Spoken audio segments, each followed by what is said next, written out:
నమస్కారం, welcome to Suman TV. నేను గీతాంజలి. ప్రస్తుతం నేను భద్రాచలంలో ఉన్నటువంటి గోవింద కల్పవృక్ష నారసింహ సాలగ్రామ ఆశ్రమం దగ్గర ఉన్నానండి. ఈ ఆశ్రమం భద్రాచలం రాముల వారి సన్నిధికి అతి దగ్గరలోనే, అంటే కేవలం 100 మీటర్ల దూరంలోనే ఉంటుంది. సుమన్ టీవీ వ్యూవర్స్ కి చాలా మందికి తెలుసు. ఇప్పటికీ ఈ ఆశ్రమాన్ని చాలా మంది సందర్శించారు, ఆ స్వామివారిని దర్శించుకున్నారు కూడా. ఎంతోమంది ముడుపులు కట్టి స్వామివారికి మొక్కులు కూడా చెల్లించుకున్నారు. ఇందులో భాగంగా ఈ ఆశ్రమంలో ప్రతినిత్యం ఏదో ఒకటి విశేషంగా పూజలు జరుగుతూనే ఉంటాయండి. త్వరలో రాబోతున్న ఏరువాక పున్నమికి ఎంతో విశేషవంతమైన పూజా కార్యక్రమాలు చేస్తున్నారు. ప్రత్యేకించి రైతులందరికీ కూడా మట్టిని ప్రసాదంగా అందజేస్తూ ఉన్నారు. అసలు మట్టిని ప్రసాదంగా అందించడం ఏంటి, వాటిని ఏం చేయాలి, మళ్ళీ ఏమైనా పూజా కార్యక్రమాలు చేయాలా, ఆ మట్టిని ఏం చేయొచ్చు, ఈ వివరాలని తెలుసుకుందామని నేను హైదరాబాద్ నుంచి భద్రాచలం వచ్చాను మీ అందరి కోసం. మరి ఇంకా ఆలస్యం ఎందుకు, లోపలికి వెళ్ళి ఎవరైతే ఈ ఆశ్రమాన్ని నిర్వహిస్తున్నారో డాక్టర్ కృష్ణ చైతన్య స్వామి వారితో మాట్లాడి పూర్తి వివరాలు తెలుసుకుందామా? అలాగే ఆ నృసింహస్వామిని కూడా దర్శించుకుందాం రండి. ఇష్టప్రదాయక గోవింద ఈప్సిత వరదా గోవింద. నమస్కారం గురుగారు, ఎలా ఉన్నారు? చాలా సంతోషం మళ్ళీ కలవటం. స్వామి ప్రతి నెల రోజులకు ఒకసారి మిమ్మల్ని పిలిపిస్తున్నారు. అదే అనిపిస్తుంది, ఆ అనుగ్రహం ఉంది మా పైన వారిది. దానికన్నా ఇంకా ప్రత్యేకంగా మాట్లాడుకోవాలి మీ గురించి అండి. అంటే మొదటి నుంచి చూస్తూ ఉన్నాను కదా, సాధారణంగా మనం బాగుండాలని కోరుకోవటం వేరు, మనతో పాటు మన వాళ్ళు, మన ఇంట్లో వాళ్ళు ఇక్కడి వరకు వేరు. కానీ మీరు ప్రపంచవ్యాప్తంగా ఉన్న జనాభా అందరూ బాగుండాలని చెప్పి వాళ్ళ సుభిక్షం కోసం, వాళ్ళు క్షేమంగా ఉండడం కోసం ఎన్నో పూజలు చేస్తూ ఉన్నారు. ప్రత్యేకించి అసలు సాలగ్రామాన్ని ఇలా బయట పెట్టి అందరికీ చూపించడమే ఒక విశేషం. దాంతోపాటుగా రైతే రాజు అన్న మాటను నిజం చేస్తూ వారి కోసం ప్రత్యేక పూజలు కూడా చేస్తున్నారు. మీరు 32 రోజుల పాటు దీక్షలో ఉన్నారని విన్నాను. ఆ వివరాలు తెలుసుకోవాలి, రైతుల కోసం మీరు చేపట్టే ఆ కార్యక్రమం ఏంటో ప్రజలకు వివరించాలనేదే మా తాపత్రయం అండి. మరి అంటే ఎందుకు ఇంత ఆలోచిస్తారు అసలు? అమ్మ, అంటే సమాజం అనేటువంటిది బాగుండాలి అనేటువంటి సంకల్పం ఉంటేనే మనందరం కూడా, అంటే నేను ఒక్కడే బాగుండాలి, నా కుటుంబం బాగుండాలి అనుకుంటే అక్కడితో అయిపోతుంది. ఈ సమాజంలో ప్రతి ఒక్క కుటుంబం కూడా బాగుంటేనే ఆ ఊరు గ్రామాలు బాగుంటాయి, తర్వాత అన్ని ఒక వ్యవస్థ కూడా సక్రమమైనటువంటి పద్ధతిలో వెళ్తుంది. మేము ఆలోచించేటువంటి విధానం ఏంటంటే, ధర్మంగా ఉండేటువంటి కుటుంబాలు, చాలా మంది ధర్మంగా ఉండేటువంటి కుటుంబాలు భగవద్ అనుగ్రహానికి దగ్గర అవుతుండే కొద్దీ ఆ యొక్క కుటుంబాల సంఖ్య పెరుగుతూ ఉంటుంది. ఆటోమేటిక్గా ఆ ఊరు, ఆ గ్రామాలు, వాళ్ళకు సంబంధించినటువంటి వ్యవస్థలన్నీ కూడా బాగుంటాయి. అప్పుడు వాళ్ళు ఏదైనా నలుగురికి సనాతన ధర్మంలో నలుగురికి ఉపయోగపడడానికి వాళ్ళు ఉపయోగపడతారు, ధర్మం వాళ్ళు పాటిస్తూ ఉంటారు. అయితే ఇక్కడ మేము రైతుల గురించి ఆలోచించేటువంటి విషయానికి వస్తే, చాలా సంవత్సరాల నుంచి కూడా మనందరం కూడా మన చిన్నప్పుడు బాగా రైతులు ఏరువాక పౌర్ణమి అనేటువంటి పెద్ద పూజ చేసేటువంటి జ్యేష్ఠ పౌర్ణమి రోజు చాలా అద్భుతంగా, మేము కూడా చాలా, మాది కూడా వ్యవసాయ కుటుంబం. ఆ రోజు ప్రత్యేకంగా విత్తనాలు ఏకాదశి, విత్తనాల పౌర్ణమి అని చాలా అద్భుతంగా చేస్తారు. అయితే రాను రాను ఆ పండుగలన్నీ కూడా కనుమరుగైపోతున్నాయి. అంటే రైతు అనేటువంటి వాడు ప్రత్యేకంగా ఏదైనా ఒక పండుగ చేసుకొని ఆ వ్యవసాయాన్ని ప్రారంభం చేసేటువంటి విధానం ఉండేది. ఏరువాక పౌర్ణమి అనేటువంటి దాన్ని పూర్తిగా వదిలేశారు చాలా మంది రైతులు. ఎందుకంటే ఆ రైతులకి కూడా ఆనందం కనపడట్లేదండి ఎక్కడ కూడా. అంటే పంట వేసాం, దాని మీద ఎంతసేపు ఉన్నా కూడా ఏ మందులు చల్లాలి, ఎలా పెంచాలి, అంటే విత్తనాలు దగ్గర ప్రారంభం చేస్తే పంట వచ్చేదాకా మందులతోటి దాని జీవితం అయిపోతుంది. అంటే ఆనందం ఎక్కడ కూడా వాళ్ళకి కనపడట్లేదు. చాలా సంవత్సరాల నుంచి కూడా మేము ఏరువాక పౌర్ణమి రోజు ప్రత్యేకంగా మాకు దగ్గరగా ఉండేటువంటి చాలా గ్రామాలకు వెళ్ళి ఆ రోజు రైతులతోటి భూమికి పూజ చేయించేసి ప్రత్యేకంగా వాళ్ళతోటి దుక్కి దున్నిచ్చి ప్రారంభం చేసేటువంటి వాళ్ళు వ్యవసాయ పనులు. అయితే ఈ సంవత్సరం గత 8 సంవత్సరాల నుంచి కూడా ఈ కార్యక్రమం చేస్తున్నాం. అయితే చేస్తున్నటువంటి క్రమంలోనే క్రితం సంవత్సరం సుమారు 1000 మంది రైతులతోటి ఏకకాలంలోనే మనం ఒకేసారి ఈ ఏరువాక పౌర్ణమి వేడుకలు కూడా చేశాం. భగవద్ అనుగ్రహం చేత ఆ యొక్క కార్యక్రమానికి ఈ వరల్డ్ రికార్డ్ ఒకటి వచ్చింది, విశ్వగురు వరల్డ్ రికార్డ్ అనేసి, తర్వాత తెలుగు బుక్ ఆఫ్ రికార్డు కూడా కార్యక్రమానికి వచ్చాయి. అయితే అక్కడితోటి కాదు, మనం వెళ్ళినటువంటి ప్రతి గ్రామంలో కూడా చాలా మంది రైతులు వచ్చి మా భూమిలో కూడా ఈ యొక్క వ్యవసాయ పనులు మీరు ప్రారంభం చేయండి ఇలా అడుగుతున్నారు. ఒకే రోజు అంతమంది దగ్గరకు వెళ్ళి చేయడం అనేటువంటిది కూడా చాలా కష్టమైనటువంటి పని. అప్పటికీ మేము చాలా సాహసమైనటువంటి కార్యక్రమం అది చేస్తున్నాం. చాలా మంది పెద్దల్ని సంప్రదించి రైతులకంటూ ప్రత్యేకంగా ఏదైనా చేయాలి అనేటువంటి సంకల్పంతో గత సంవత్సర కాలం నుంచి ఆలోచిస్తే చాలా మంది పెద్దలు, అంటే సూచనలు, పెద్ద పెద్ద పండితులను సంప్రదిస్తే వరాహస్వామి వారికి సంబంధించిందిగా వరాహ క్షేత్రాల నుంచి తెప్పించినటువంటి మట్టిని ప్రత్యేకంగా అభిమంత్రించి అది రైతులందరికీ కూడా అందిస్తే చాలా మంచిది అని చెప్పారు. ఆ విధంగా మనం 9 వరాహ క్షేత్రాలు సింహాచలం నుంచి మొదలుకొని తిరుమల కొండ దాకా వివిధ క్షేత్రాలు వరాహ క్షేత్రాల నుంచి కూడా ప్రత్యేకంగా మట్టిని తెప్పించి అదే విధంగా 9 పుట్టలు మట్టి అంటే స్వామివారికి సంబంధించినటువంటి 9 పుట్ట మట్టి కూడా సేకరించి 32 రోజుల నుంచి కూడా భూవరాహ కవచాన్ని భూసూక్తాన్ని ప్రత్యేకంగా రోజుకు 108 సార్లు పారాయణం చేసి 32 రోజులు పూర్తి చేస్తున్నాం. ఈ రోజుతోటి 32 రోజులు పూర్తయ్యాయి. అంటే ఈ మట్టిని ఏరువాక పౌర్ణమి రోజు 21వ తారీఖు జూన్ 21వ తారీఖు చాలా విశేషంగా ఇక్కడ వరాహ స్వామి వారికి సంబంధించినటువంటి హోమాన్ని అదే విధంగా భూసూక్తంతో ప్రత్యేకమైనటువంటి హోమం చేసి ప్రతి ఒక్క రైతుకి ఈ యొక్క మట్టి ప్రసాదాన్ని అంటే మీ మృత్తికని ప్రసాదంగా ఇవ్వాలి. ఆ తీసుకెళ్లి వాళ్ళ పంట పొలాల్లో వాళ్ళ యొక్క పంటలు ప్రారంభం చేసేటువంటి వ్యవసాయ పనులు ప్రారంభం చేసే సమయంలో వాళ్ళ పంటల్లో అది వేసుకొని ఆనాడు కొబ్బరికాయ కొట్టి ప్రారంభం చేయాలి అనేటువంటిది మా సంకల్పం. అయితే దీన్ని చేయడం ద్వారా ఏమవుతుంది అంటే వరాహస్వామి వారి అనుగ్రహం ఉంటే చాలా విశేషంగా భూమికి సంబంధించినటువంటి పంట సంపద అవుతుంది, బంగారం అవుతుంది. భూమినే ప్రత్యేకంగా ఆరాధిస్తున్నాం కదా. ఇంతకుముందు రైతులకి భూమికి చాలా దగ్గరగా బాగా అనుబంధం ఉండదండి. అంటే వాళ్ళు సేంద్రియ ఎరువులు అన్ని పూర్తి స్థాయిలో అంటే ఆవు పేడ తర్వాత ఇలా అన్ని ఉండేది. ప్రస్తుతం అలాంటివి ఏం కనపడట్లేదు. ఎక్కడ చూసినా కూడా మందులతోటే ఉండేటువంటి జీవన విధానం వచ్చేస్తుంది. మళ్ళీ మందులు లేకోకుండా ఇప్పుడు మన ఆర్గానిక్ అని ఇవన్నీ కూడా దానికి ప్రత్యేకంగా రేట్లు ఎక్కువ అయిపోయి.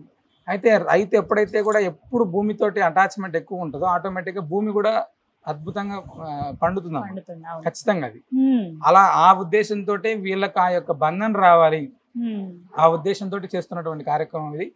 కొన్ని లక్షలాది మందికి ఆనాటి నుంచి ఒక 3 రోజుల కాలం పాటు ఏరువాక పౌర్ణమి నుంచి ఒక 3 రోజుల కాలం పాటు ఈ మట్టిని ప్రసాదంగా అందించేటువంటి కార్యక్రమం చేస్తున్నాం. గురుగారు ఇక్కడ మట్టి చూస్తున్నాను, ప్రత్యేకంగా పూజ కూడా చేశారు. అసలు ఏంటండి విశేషం? అందులో మృగశిర కార్తె ఆ రోజు ప్రత్యేకం అని అంటున్నారు కదా, వాటి గురించి వివరించండి. అంటే మృగశిర కార్తె అనేటువంటిది అంటే రైతులు అందరూ కూడా చాలా మంది వ్యవసాయ పనులు ప్రారంభం చేయడానికి మృగశిర కార్తెలోనే చాలా విశేషమైనటువంటి వర్షాలు పండుతాయని చెప్పి మనకు పెద్దల నుంచి వస్తున్నటువంటి మృగశిర కార్తె నుంచి కూడా 32 రోజుల ముందు నుంచి ప్రత్యేకంగా 9 వరాహ క్షేత్రాల నుంచి తెప్పించినటువంటి మట్టి అమ్మ ఇదంతా కూడా 9 పుట్టల నుంచి 9 వరాహ క్షేత్రాల నుంచి కూడా అంటే సింహాచలం నుంచి తిరుమల దాకా అవన్నీ వివిధ క్షేత్రాలు. సింహాచలం ఒకటి, సింగరాయకొండ ఒకటి, తర్వాత తిరుమల, అహోబిలం, శ్రీముష్ణం తమిళనాడులో ఇలా 9 క్షేత్రాల నుంచి కూడా మనం ప్రత్యేకంగా తెప్పించినటువంటి మట్టి ఇది. అదే విధంగా 9 పుట్టలు ఆ పుట్టల నుంచి సేకరించినటువంటి మట్టి అమ్మ ప్రత్యేకంగా పూజ చేసి తెచ్చినటువంటి మట్టి ఇది. దీన్ని విశేషంగా 32 రోజుల కాలం పాటు ప్రత్యేకంగా భూవరాహ స్వామివారికి సంబంధించినటువంటి కవచము భూసూక్తాన్ని ప్రత్యేకంగా 32 రోజులు రోజు కూడా 108 సార్లు పారాయణం చేసినటువంటి మట్టి ఇది. 108 సార్లు పారాయణం చేస్తారు. ఆ 32 రోజుల పాటు మీరు దీక్షలోనే ఉంటారండి? 32 రోజులు దీక్షగా రోజుకు 108 సార్లు పారాయణం చేసామమ్మా. అంటే రైతులందరూ క్షేమంగా ఉండాలి, మంచి సుభిక్షమైనటువంటి పంటలు పండాలి అనేటువంటి దాంతో చేసినటువంటి పూజ ఇది. దినచర్య ఎలా ఉంటుంది 32 రోజులు కూడా మీకు? అంటే తెల్లవారుజామున 4 గంటల నుంచి పారాయణ 7 గంటల దాకా అవుతుందమ్మా. ప్రత్యేకంగా మట్టికి ప్రతిరోజు పూజ, ఆ వరాహ స్తోత్రంతో ఆరాధన, తర్వాత స్వామి కల్పవృక్ష నరసింహ స్వామి వారికి విశేషమైనటువంటి అభిషేకం. ఈ 32 రోజుల కాలం పాటు రోజు కూడా అంటే ఏకభుక్తం ఒకటే పూట భోజనం చేస్తూ ఈ 32 రోజులు కూడా చేసామమ్మా దీక్ష.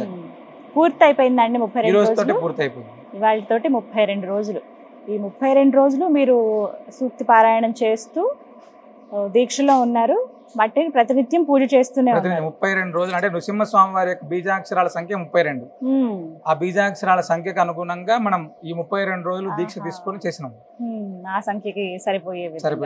మీరు ప్రతి సంవత్సరం ఇదే విధంగా చేస్తారు కదండి? ప్రతి సంవత్సరం కూడా మనం రైతుల దగ్గరికి వెళ్ళి ఏరువాక పౌర్ణమి రోజు విశేషమైనటువంటి పూజ చేసి వారికే అక్కడ ఎక్కడ అయితే వాళ్ళ పంట పొలాల్లోనే పూజ చేసేటువంటి విధానం ఉంది. అయితే ప్రతి సంవత్సరం కూడా మనమే దగ్గరకు వెళ్ళి కొన్ని రైతు కుటుంబాల దగ్గరికి వెళ్ళి చేయడం అవుతుంది. అలా కాకోకుండా ప్రత్యేకంగా అనేక మంది పండితుల్ని తెలుసుకొని వారి ద్వారా సేకరించినటువంటి అంటే సలహాలు సూచనల ద్వారా ఈ సంవత్సరం చాలా విశేషంగా ఈ 32 రోజుల దీక్షగా మనం చేస్తున్నాం ఈ కార్యక్రమాన్ని. అంటే కొన్ని లక్షల రైతు కుటుంబాలకి యొక్క మట్టిని అందించాలి అనేటువంటి సంకల్పంతో చేస్తున్నాం. ఇంతకు ముందు కేవలం అక్కడికే వెళ్ళి ఇచ్చేవాళ్ళు, కానీ ఇప్పుడు ఎలా అండి? మరి చూసేటువంటి చాలా మంది రైతన్నలు ఉన్నారు, వాళ్ళు పంట పొలాలు ఇబ్బంది పడుతున్న వాళ్ళు ఉన్నారు. పొలాలు మా పొలంలో కూడా చక్కగా పంట పండితే బాగుంటుందని అంటే వాళ్ళకి అందిస్తారా? ఏంటి మీ ఆలోచన అసలు? అంటే ఇక్కడ ఈ యొక్క మట్టిని ఏరువాక పౌర్ణమి రోజు అంటే రైతులందరూ కూడా ప్రత్యేకంగా వాళ్ళకి ఏదైనా పండగ ఉందంటే మనం సంక్రాంతి పండగ అని చెప్తాం. పంట పండిన తర్వాత పంట ప్రారంభమయ్యేటువంటి సమయంలో ప్రతి రైతు కూడా ఏరువాక పౌర్ణమి చాలా విశేషంగా పూజ చేసుకునేటువంటిది ఉండేమో గతంలో. అవును. ఇప్పుడు అదంతా కూడా చాలా మంది మారిపోతుంది. మనం ఈ సంవత్సరం ఏరువాక పౌర్ణమి రోజు ప్రత్యేకంగా రైతుల కోసమే, రైతుల క్షేమం కోసమే వారు ప్రత్యక్షంగా పాల్గొనేటువంటి విధంగా మనం కల్పవృక్ష నరసింహ సాలగ్రామ ఆశ్రమంలో భూవరాహ స్వామివారి యొక్క మూలమంత్రంతో హోమం చేస్తున్నాం. అదేవిధంగా భూసూక్తంతో అంటే భూదేవికి ప్రత్యేకమైనటువంటి హోమం చేస్తున్నాం.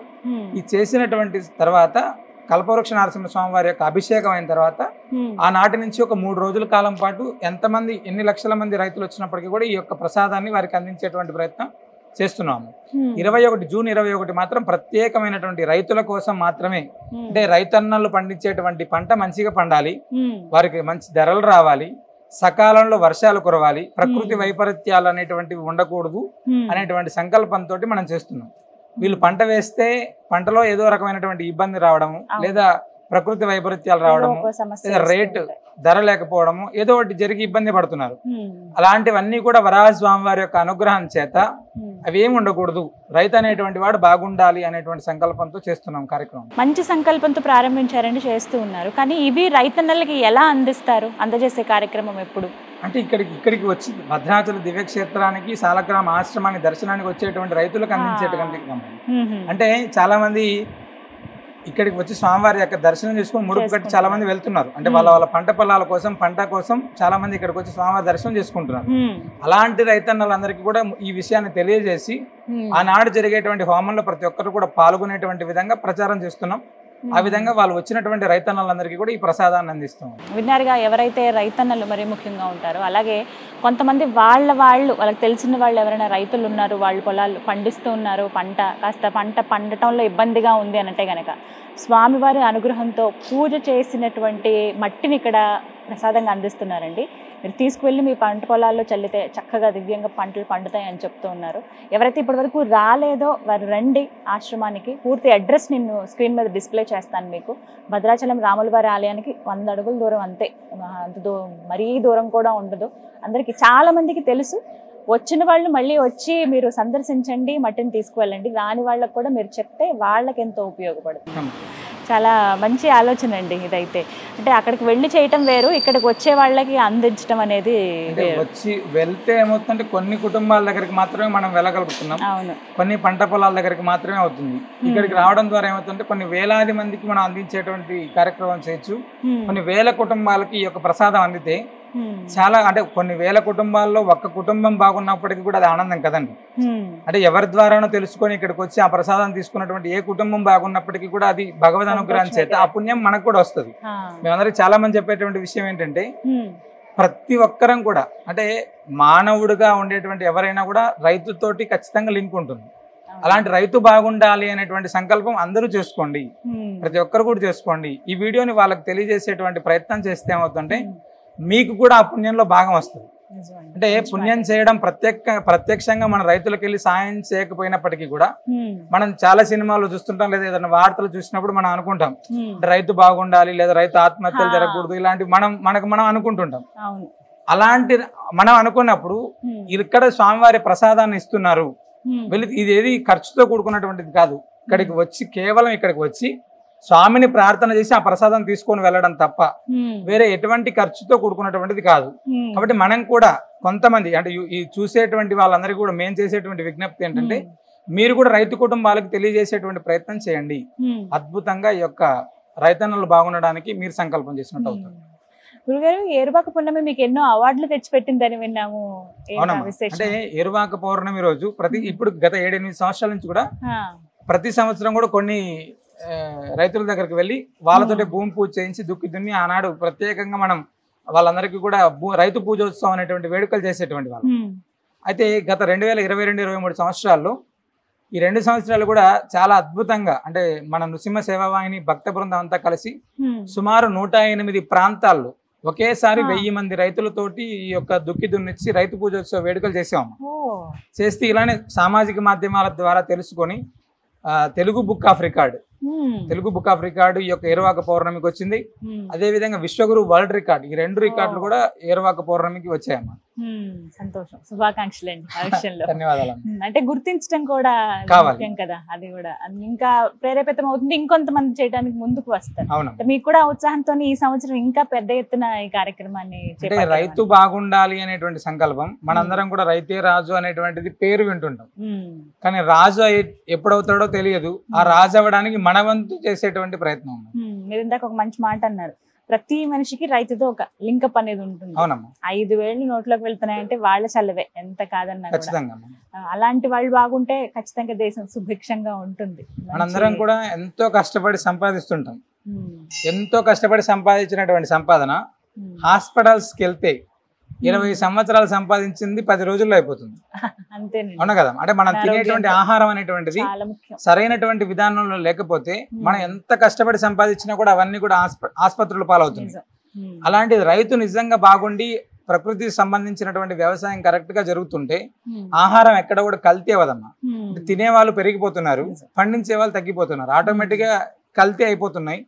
దానికి మనకు రోగాలు కావచ్చు, ఏదైనా ఇంకా అన్ని కూడా పూర్తి స్థాయిలో మార్పులు అనేటువంటి ప్రకృతిలో వచ్చినాయి, మనుషులలో కూడా వచ్చాయి. అందుకే రైతు అనేటువంటి వాడు బాగుంటే ఆహారం బాగుంటుంది, మన ఆలోచన విధానం కూడా పూర్తిగా బాగుంటుందమ్మా. మేము దాన్ని గట్టిగా నమ్మి ఈ కార్యక్రమం చేస్తున్నాం. ఎలాంటి పద్ధతి? ఇప్పుడు మీరు మట్టిస్తారు, అది తీసుకువెళ్ళి మళ్ళీ ఏమన్నా వాళ్ళు ఏమైనా పూజ చేయాలా, లేకుంటే చల్లేయచ్చా? లేదమ్మా, అంటే ప్రత్యేకంగా వాళ్ళు చేయాల్సినటువంటి పూజ ఏం లేదు. ఇక్కడ స్వామివారికి సాలగ్రామ తీర్థము, కొంచెం ధాన్యము, ప్రత్యేకంగా ధాన్యం కూడా ఆ రోజు విశేషమైనటువంటి పూజ చేస్తాం. ఆ ధాన్యాన్ని, ఈ మట్టిని, సాలగ్రామ తీర్థాన్ని ఆ పంట పొలంలో ఎక్కడైతే వాళ్ళు ప్రారంభం చేస్తారో అక్కడ ఈశాన్య మూలలో ఈ యొక్క మట్టిని వేసేసి, లేదు మొత్తం చల్లగలిగేటువంటి ఓపిక ఉంటే వాళ్ళ పంటలో మొత్తం చల్లుకొని ఆ రోజు ప్రారంభం చేసుకోవడం. కొబ్బరికాయ కొట్టి ప్రారంభించాలి. మన మనసు మంచిగా ఉండి మనం నమ్మి చేస్తే ఖచ్చితంగా అది అంటే భగవంతుడు అనేటువంటి వాడికి ఫస్ట్ విశ్వాసం, అంటే భగవంతుడు అనేటువంటిది విశ్వాసం. ఆ విశ్వాసంతో ఇక్కడికి నువ్వు వస్తే, నేను రైతులందరికీ కూడా మేము ప్రత్యేకమైనటువంటి విజ్ఞప్తి మేము చేస్తున్నది ఏంటంటే, మీరు పరిపూర్ణమైనటువంటి విశ్వాసంతో వ్యవసాయంలోకి దిగుతుంటారు. ప్రతి సంవత్సరం కూడా లాభం వచ్చినా నష్టం వచ్చినా ఏది వచ్చినప్పటికీ కూడా రైతు అనేటువంటి వాడు ఎవరి ఇయర్ కూడా అంటే కోల్పోవడానికి సిద్ధంగా ఉన్నప్పటికీ కూడా వ్యవసాయాన్ని అయితే వదిలిపెట్టుకోకుండా చేస్తూనే ఉంటాడు. అలాంటి రైతులందరికీ కూడా ఇక్కడికి రండి, ఖచ్చితంగా కల్పవృక్ష నారసింహ సాలగ్రామ దివ్య సన్నిధిలో ఏరువాక పౌర్ణమి రోజు జరిగేటువంటి భూవరాహ హోమంలో పాల్గొనండి. ఇక్కడ స్వామివారి యొక్క ప్రసాదాన్ని అంతే నమ్మకంగా తీసుకెళ్లి మీ పంట పొలాల్లో చల్లండి. అద్భుతమైనటువంటి ఫలితం వస్తుంది. ఎందుకంటే నేను కూడా ఒక రైతునే అమ్మ, మేము కూడా వ్యవసాయం చేస్తుంటాం. నేను కూడా తీసుకొని వెళ్ళి అక్కడ వేసే ప్రారంభం చేస్తాం కదా. కాబట్టి ప్రతి ఒక్కరు కూడా అద్భుతమైనటువంటి ఫలితం ఖచ్చితంగా రావాలి అనేటువంటిదే మా సంకల్పం. చాలా మంచి ఆలోచన. అంటే మన సంకల్పం మంచిదైతే దేవుడు కూడా తోడుగా ఉంటాడు, ఖచ్చితంగా ఉంటాడు. ఇంకొకటి మీ విషయంలో నాకు బాగా నచ్చి ఆశ్చర్యం అనిపించింది ఏంటంటే, మీరు కొన్ని పశువుల్ని కూడా ఇస్తున్నారు పేద రైతులకి, వాళ్ళకి సహాయంగా అని విన్నాను. చాలా మంచి ఆలోచన అండి. అంటే ఎప్పటి నుంచి ఈ విధంగా చేస్తున్నారు? అంటే మనం గోవుల్ని సంరక్షిస్తున్నాం కదమ్మా. చాలా చాలా ఆవులు ఉన్నాయి మా దగ్గర. ఈ ఆవుల దగ్గర నుంచి వచ్చినప్పుడు చాలా మంది రైతులు పల్లెటూరులో ఎలా ఉంటదంటే, దుక్కి దున్నుకోవడానికి ఎద్దులు కావాలి. చాలా మంది వచ్చి మమ్మల్ని అడుగుతుంటారు మామూలుగా, స్వామి మీ దగ్గర ఉన్నటువంటి ఏదన్నా ఉంటే మేము, అంటే వాళ్ళు ట్రాక్టర్లు పెట్టి ప్రత్యేకంగా వ్యవసాయం చేసుకునేటువంటి పరిస్థితులు లేనటువంటి చాలా మంది రైతులు ఇప్పటికి కూడా ఉన్నారమ్మ. అలాంటి రైతులు అడిగినప్పుడు వాళ్ళకు ఇక్కడ స్వామివారి ఆశ్రమం నుంచే 2 ఎద్దులని కూడా ఇస్తాం. చాలా మంది పల్లెటూరులలో ఇప్పుడు మనకి ఇక్కడ ఉన్న ఆవులు కొంత అయితే బయట సుమారు చుట్టుపక్కల పల్లెటూరులో 70-80 ఆవులు ఉన్నాయి, సుమారు 45-50 ఎద్దులు కూడా ఉన్నాయమ్మా. అది అవన్నీ వారికి అందిస్తారు. రైతులకు 2 ఎద్దులని మనం చాలా పల్లెటూరులో ఇచ్చాం. మనం కొత్తూరు నారాయణపురం, ఇక్కడ కొత్త దుమ్ముగూడెం, తర్వాత గంగోలు ఇలాంటి ప్రాంతాల్లో, రెడ్డిపాలెం అని, భద్రాచలం సరౌండింగ్ చాలా ప్రాంతాల్లో రైతులకి ఎద్దుల్ని కూడా ఇచ్చాం మనం, అంటే వ్యవసాయ పనులకు ఉపయోగించుకోవడం కోసం. నిజంగా మంచి మనసు, అర్థం చేసుకునే తత్వం, అందరూ బాగుండాలనేది తక్కువగా చూస్తాం మనం. మీ రూపంలో ఇలా చూడగలుగుతున్నాను. అంటే దైవానికి మనం దగ్గరగా ఉంటే సరిపోదు, ఆయనకి ఇష్టమైనట్టుగా కూడా బ్రతకాలి. ఖచ్చితంగా. అంటే భగవంతుడు అనేటువంటి వాడు ఎప్పుడు కూడా నలుగురికి సహాయం చేసేటువంటి దాంట్లో ఖచ్చితంగా నారాయణుడు ఉంటాడంట. అక్కడ ఇంకొకరి ఆకలి తీరుస్తున్నాం అంటే అక్కడ నారాయణుడు ప్రత్యక్షంగా ఉంటాడు అని, ఇంకొకరికి మంచి జరుగుతుంది అనేటువంటి దాంట్లో తప్పక భగవద్ అనుగ్రహం ఉంటుంది. చాలా సంతోషం అండి. ఎప్పుడొచ్చినా ఇక్కడ చాలా ప్రత్యేకంగా కనపడుతుంది. ఏదో ఒక పూజలు జరుగుతూనే ఉంటాయి. ఈసారి ఇంకా విశేషంగా ఉన్నాయి. ఇందాక మనం మాట్లాడుకున్నట్లుగా ఏరువాక పున్నమి, అది కూడా విజయవంతం అవ్వాలి, మీరు అనుకున్న సంకల్పం నెరవేరాలని మనస్ఫూర్తిగా కోరుకుంటున్నాను నరసింహస్వామిని. ధన్యవాదాలు గురుగారు. విన్నారు కదా, ఏరువాక పున్నమి చాలా విశేషంగా చేస్తూ ఉన్నారు. ప్రత్యేకించి రైతుల క్షేమం కోసం పంటలు సుభిక్షంగా పండాలి అనే ఉద్దేశంతో ఎవరైతే రైతన్నులు ఉన్నారో రండి, ఒకసారి ఆశ్రమాన్ని సందర్శించండి, స్వామివారిని దర్శించుకోండి. మీరు దర్శించుకుని అలాగే ఇక్కడ మట్టిని ప్రసాదంగా అందిస్తూ ఉన్నారు. ప్రతినిత్యం హోమాలు చేసి అలాగే ప్రత్యేకంగా కొన్ని మంత్రాలు చదివి వాటిలో ఒక శక్తిని నింపుతున్నారు. అవి గనక మీ పొలాల్లో జల్లితే ఖచ్చితంగా పంటలు బాగా పండుతాయి. వాటి కోసమే కదా ఎంత కష్టపడతాం మనం. ఇంకా మీకు తెలిసిన వాళ్ళు ఎవరైనా ఉన్నా కూడా చెప్పండి, వాళ్ళని ఆశ్రమానికి తీసుకురండి. అడ్రస్ నేను క్లియర్గా అందిస్తాను. ఒకవేళ మీకు ఇంకేమైనా కన్ఫ్యూజన్ ఉంటే కాల్ చేయండి, నెంబర్ ఇస్తాను. ఆ నెంబర్కి ఫోన్ చేసి మీరు రండి, స్వామివారిని దర్శించుకోండి. ఆయన కృపకు పాత్రలు అవుతారని మనస్ఫూర్తిగా కోరుకుంటున్నాను. నమో నారసింహ.